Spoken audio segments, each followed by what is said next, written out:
Amazon, Alibaba, Lazada.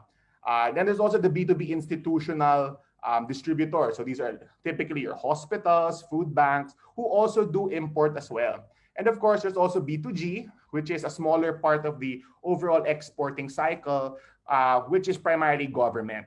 Now, it's important to know who your customer is because the necessary compliances as well as the market insight will change. And of course, your supply chain will change depending on who your end customer is. So you can't just say, "Oh, I'm going to export," but you have to be very specific. Who are you exporting to, and how are you distributing your product?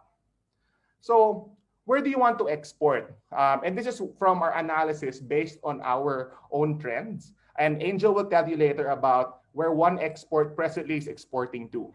But we find that in countries where they're able to have more control of the virus, and in countries where they're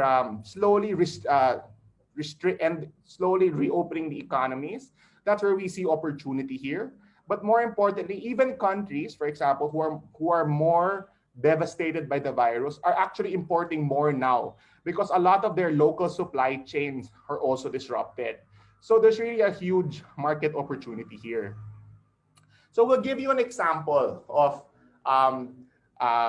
what it's like to be able to export, especially when you think of how do you make your product really export ready. So in the Philippines, so historically, the Philippines is known for two major products. The first is, everybody knows, it's dried mango. And secondly, it's coconut products. But a bit of a history of the dried mango. So the first dried mango was actually processed in 1978, initially to serve the local market.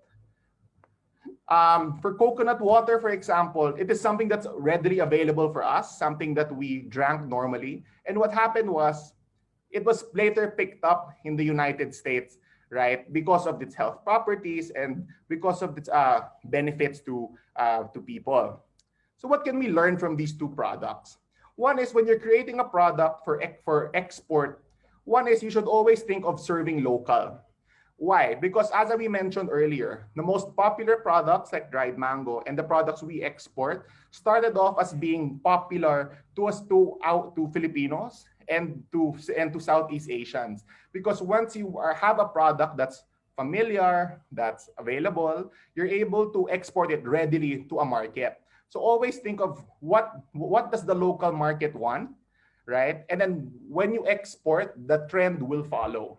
So another more important case like this, for example, is ube. Ube now is the biggest trend in the Philippines.